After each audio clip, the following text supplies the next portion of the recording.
Nawaz Sharif services अस्पताल से जाती उम्रा मुंतकिल।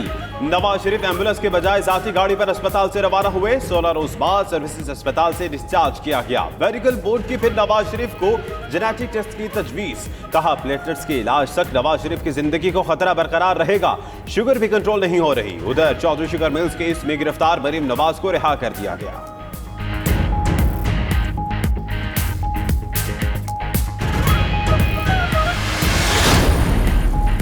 कठपुतली और सेलेक्टेड हुकूमत को इस्तेमाल करके विफाक की बुनियादों पर हमले हो रहे हैं। बिलावल भुट्टो कहते हैं नए पाकिस्तान में सियासी इंतकाम के लिए कोई जगह नहीं होनी चाहिए। हमारा इंसाफ का निजाम ज्यादातर जालिम का साथ देता है। भुट्टो खानदान को कभी इंसाफ नहीं मिला। इस्लामाबाद में तेज बारिश। आजादी मार्च के शुरका मसाजिद और कंटेनर्स में पनाह लेने पर मजबूर। तेज हवा ने खैमे भी उड़ा डाले। उधर वजीर आजम इमरान खान की आजादी मार्च के शुरका को रिलीफ फराहम करने की हिदायत।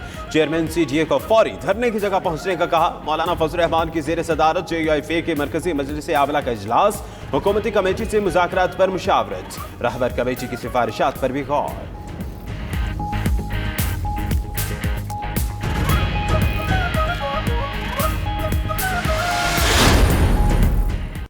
माजी में फ़िज़ाई और आबी आलूदगी पर काबू पाने पर तवज्जो नहीं दी गई। वज़ीर आज़म इमरान खान कहते हैं तेजी से फैलते शहर सब्जे को खा रहे हैं। पिछले साल 10 साल में लाहौर में 70% दरख्त काटे गए। खैबर पख्तूनख्वा में हुकूमत बनाने के बाद बिलियन ट्री मंसूबा शुरू किया। शहरों के फैलाव के बजाय बुलंद इमारतों की तामीर पर तवज्जो है।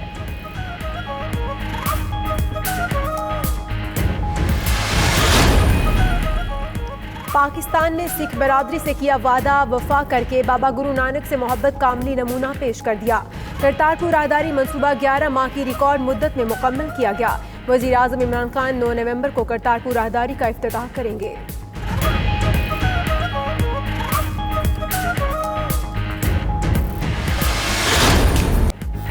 आसमान से गिरती सफेद चांदी के दीवाने हो जाएं तैयार। मुल्क के मुख्तलिफ इलाकों में बर्फबारी का सिलसिला शुरू। नारान कागान में 6 इंच तक बर्फ पड़ चुकी।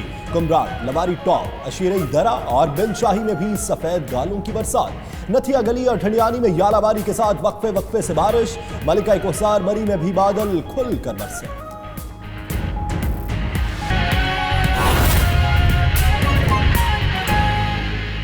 हेडलाइंस आपने जानी। हम खबर से आगाज करेंगे। नवाज शरीफ और मरियम नवाज जाती उम्रा पहुंच गए हैं। मरियम नवाज को रोबकार जारी होने पर रिहाई मिली है और नवाज शरीफ की रिहाइशगाह पर इंतहाई निगाहत यूनिट कायम। डॉक्टर्स ने नवाज शरीफ से मुलाकातों पर पाबंदी लगा दी है। मरियम औरंगजेब का इस मौके पर कहना है कि नवाज शरीफ जाती उम्रा में ही मौजूद हैं और जाती उम्रा में मौजूद है हमारी नुमाइंदा दुआ मिर्जा, तो उनसे जानते हैं। दुआ, ये बताइएगा चूंकि मिलने से पाबंदी लगाई गई है तो अब कौन कौन लोग हैं जो वहां पर मुलाकात कर सकते हैं और पुराना मेडिकल बोर्ड चूंकि तश्कील दिया गया वो तहलील हो गया, इस बारे में भी हमें बताएं।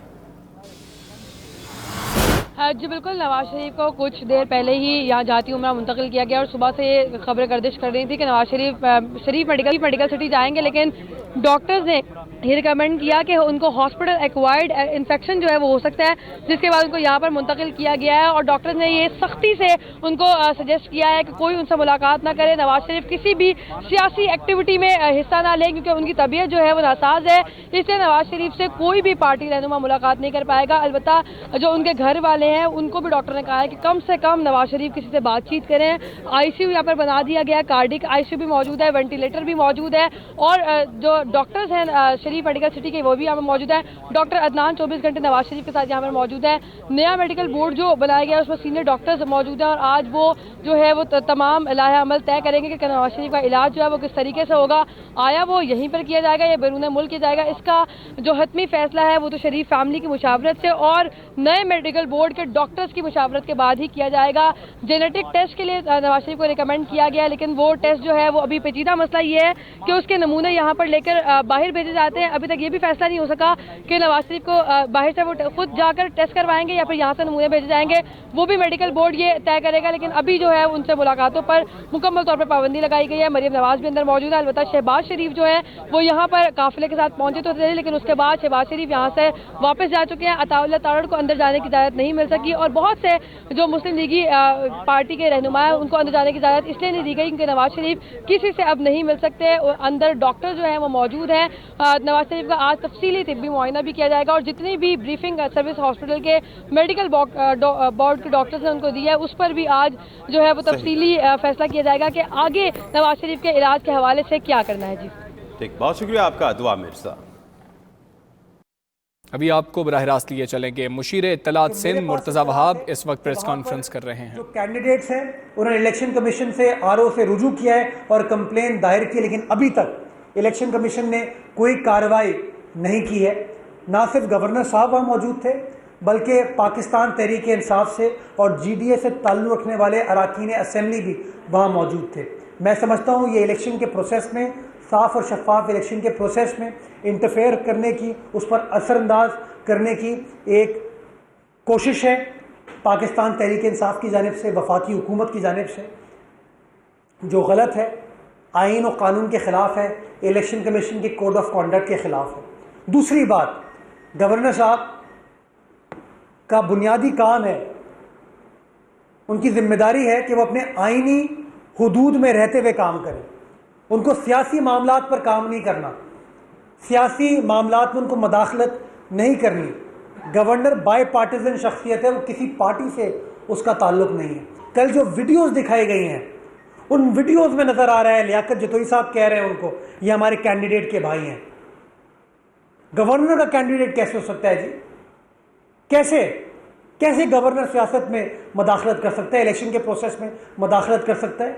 और मुझे हैरत ये है कि मदाखलत भी करते हो जब कोई सहाफ़ी जुर्रत करते हुए अपनी जिम्मेदारी अदा करते हुए सवाल पूछता है तो लाइव टेलीविज़न पे जवाब देते हैं कि मैं किसी कैंडिडेट से मुलाकात नहीं कर रहा। अपनी प्रेस कॉन्फ्रेंस में उन्होंने कहा कि मैं वज़ीर आज़म पाकिस्तान से बात करूंगा ताकि आपके बुनियादी मसाइल में हल कर सकूं। ये इलेक्शन के प्रोसेस में असरअंदाज होने की कोशिश है। उनके साथ लियाकत जतोई साहब बैठे थे, उन्होंने कहा जी इन्होंने आपके मसाइल वज़ीर आज़म तक पहुंचाएंगे और मसाइल हल कराने की यकीन दहानी कराइए। बल्कि गवर्नर साहब ने कहा इंशाअल्लाह मैं 10, 15, 14 रोज़ में वापस आपके पास आऊँगा अच्छी खबर लेके। ये शो करता है कि गवर्नर साहब इलेक्शन के प्रोसेस में इन्वॉल्व हो रहे हैं, वो असरअंदाज करने की कोशिश कर रहे हैं, वो लोगों को इंटाइस कर रहे हैं, वो लोगों को लॉलीपॉप दे रहे हैं कि जी आप हमारे कैंडिडेट को वोट दें, हम आपके मसाइल हल करके देंगे। अगर आपको इतनी दिलचस्पी होती गवर्नर साहब सिंध की आवाम के मसाइल हल करने में, तो आपने पिछले 14 माह में अपना कोई मुस्बित किरदार अदा किया होता। अगर वफाकी हुकूमत इंटरेस्टेड होती सिंध की आवाम के मसाइल हल करने में, तो जो PSDP है, बजट बुक है वफाकी हुकूमत की, उसके अंदर सिंध को प्रायोरिटाइज किया जाता। लेकिन अगर आप PSDP देखते हैं तो उसमें जो थरपारकर के लिए अस्पताल का ऐलान किया था वज़ीर आज़म ने, उसका कोई जिक्र नहीं है। जो हैदराबाद की यूनिवर्सिटी का इफ्तिताह किया था इस्लामाबाद में बैठ के, उसका भी कोई जिक्र नहीं है। जो कराची शहर में आपने 162 अरब रुपए तरक्याती पैकेज का जिक्र किया था, उसका कोई जिक्र नहीं है। आपने वज़ीर आज़म ने कराची से इंतखाबात जीते तो ग्रीन लाइन के ऊपर प्रायोरिटी होती, K4 पर प्रायोरिटी होती, कोई नज़र नहीं आई। अगर कराची आपकी दिलचस्पी का महवर होता तो आप कराची सर्कुलर रेलवे के बारे में, जो इस मुअज़्ज़िज़ सिंध असेंबली की करारदाद है, जो वज़ीर आला सिंध के लिखे हुए खतूत हैं, जो कि बार बार वफाकी हुकूमत को बावर करा रहे हैं कि कराची सर्कुलर रेलवे को प्रायोरिटाइज करने की ज़रूरत है और वज़ीर आज़म चीन के दौरे पर ये मेक श्योर करें कि कराची सर्कुलर रेलवे पर काम हंगामी बुनियादों पर स्टार्ट हो। लेकिन अफसोस के साथ मुझे कहना पड़ता है जो काम है वो तो आपने किया नहीं, उल्टा आप तो कराची सर्कुलर रेलवे के ट्रैक को ML1 के लिए इस्तेमाल करना चाहते हैं। यानी कि कराची के लोग आपकी प्रायोरिटी नहीं है, यानी कि सिंध के मसाइल आपकी प्रायोरिटी नहीं है। आपकी प्रायोरिटी जो है वो अपनी सियासत है, अपनी सियासी ऐलानात हैं, जिसको पहले आप ऐलान करते हैं, बड़ी बड़ी बातें करते हैं और बाद में आप यू टर्न लेते हैं। मैं समझता हूँ और सर्दी भी मजीद बढ़ेगी। मरियम, आपका शुक्रिया। एबटाबाद की बात करते हैं जहां बारिश और बर्फबारी का सिलसिला जारी है। कागान नारान में 6 इंच तक बर्फ पड़ चुकी है, जबकि गलियात में यालाबारी के बाईस सर्दी की शिद्दत में इजाफा हो गया। इसी पर बात करते हैं आदिल अब्बासी से। आदिल, बताइएगा हमें एबटाबाद और गिरदनवाह के मौसम के बारे में। जी बात की जाए हज़ारा डिवीजन में मौसम की तो रात के से हल्की बारिश के साथ जो है वो बर्फबारी का सिलसिला शुरू हो चुका है। नारान और कागान में जो है वो मौसम सरमा की पहली बर्फबारी जो है वो पड़ चुकी है। 5 से 6 इंच तक जो है वो बर्फबारी पड़ चुकी है और बर्फबारी का सिलसिला जो है वहाँ पर वक्फे से जो है वो जारी है। जबकि एबटाबाद, नथिया गली और ठंडियानी में भी जलाबारी के साथ साथ सर्दी की शिद्दत में इजाफा हो गया है। महकमा मौसमियात का ये कहना है कि बारिश और बर्फबारी का सिलसिला जो है वो 3 दिन तक जो है वो जारी रहेगा।